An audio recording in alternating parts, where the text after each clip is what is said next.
Hey everyone, welcome to Monday. We're going to have a quick and easy Make It Monday today because I just want to show you a couple of things that can make some fabulous Christmas decorations very quickly and easily. These are Prima redesign molds and they launched this for Christmas. I think I showed you these when they arrived in the out of the box, what's in the box session a couple of weeks ago. Now they make a really light Christmas decoration. I'm not finished with these, but I'm just going to show you the steps. So they come in two different designs. This is one, and each one has two elements. Now, Prima Redesign is the primary function of Prima Redesign is around upcycling, recycling, furniture, odds and ends, jewellery boxes, all sorts of things.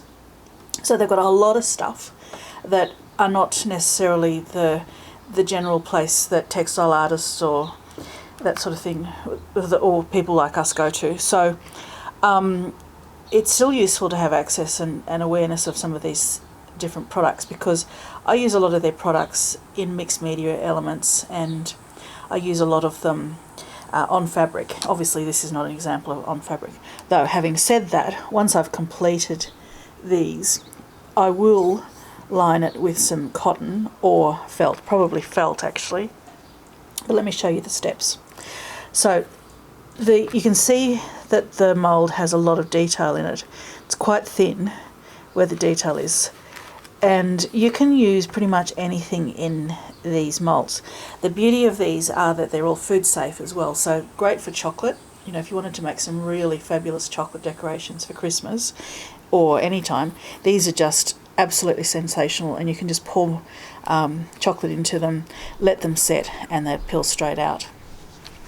I also like to use resin. Actually, I prefer resin to what I'm going to show you, but resin can be tricky and it's not really something everybody wants to play with. It can put off some fairly toxic chemicals. It's really messy to work with, but I prefer resin. So what I'm using today is the Prima Redesign modelling material. These come in 3.5 ounce jars in packs of 2. They don't go very far. It's a bit like plasticine in its surface. And I'm going to basically just rip some off, and I'm going to make a second one of my pink ones.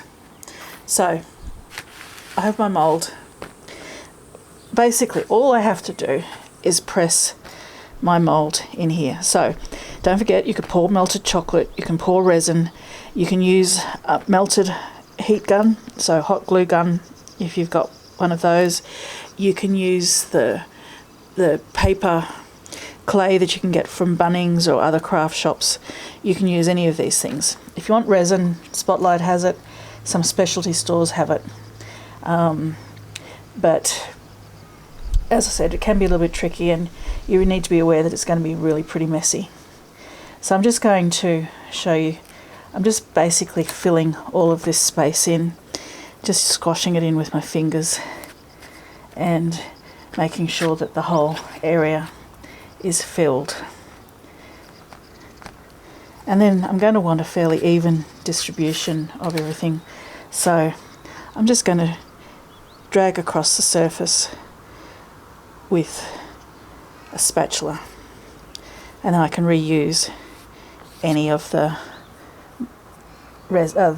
modelling material or whatever medium I'm using into the future. So I just want to bring that out away from where the edges, and then I will leave that to dry. So once it's dried, you get a permanent piece. I'm just going to give that a bit of one more. I've dragged a bit there.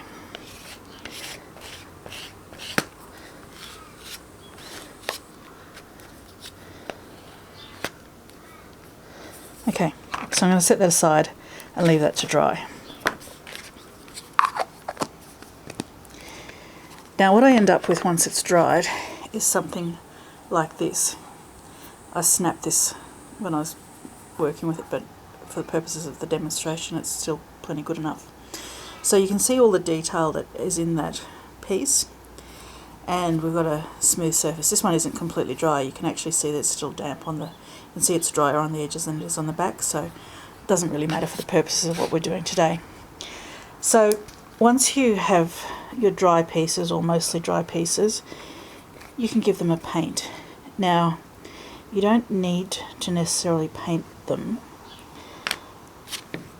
completely, or you can. So if I just go lightly over the surface here, I'm bringing up just the details, the raised details, which is really quite gorgeous.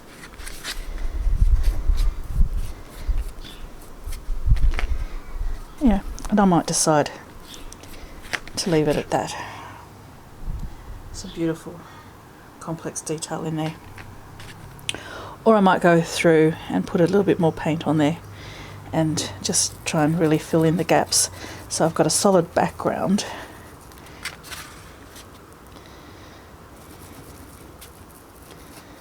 And all the white filled in.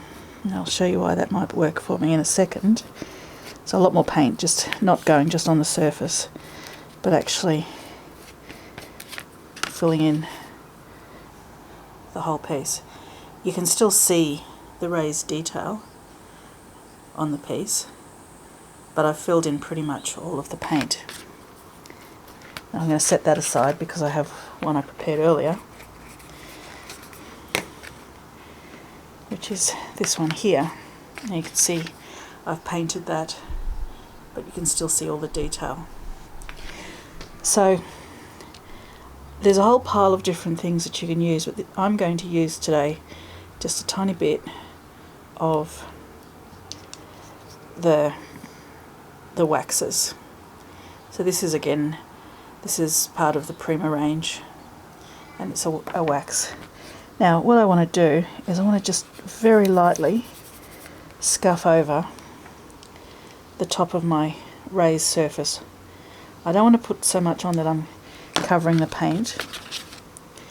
I just want to get those highlights, and it gives it a slightly aged finish. Now these waxes come in a multiple range of colours. See that?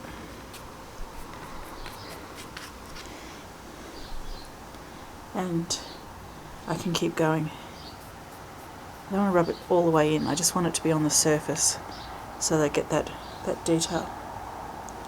And then as it dries, I can buff it up a little bit as well.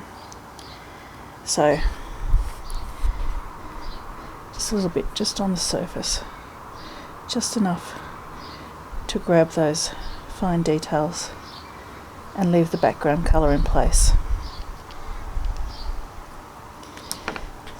So, super quick project to show you today, and everything that I've showed you I have on the website at textiletransitions.com.au, or you can probably find a lot of these in your local art and craft shops.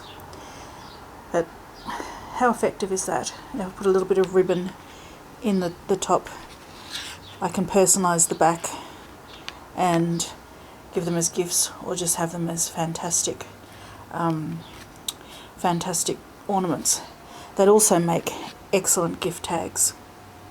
So if you use something like the paper clay from Bunnings, which is relatively cheap and it goes a long way, you could make a huge number of really gorgeous little place savers for the table, or gift tags, or, as I said, ornaments and decorations.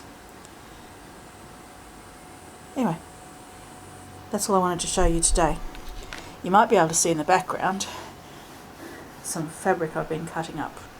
That's next week's Make It Monday, and I'm going to show you how to sew the Elizabeth Hartman tiger. It's a complex piece, but it's complex in that there's a lot of pieces, but it's not complex sewing. So I'm not going to show you everything, because obviously that would be breaching her copyright, but I want to show you just how quickly and easily the whole thing can come together. because although it looks quite spectacular and complex, it's very achievable. Alright, I hope you enjoyed that project, and I hope we'll see you next week.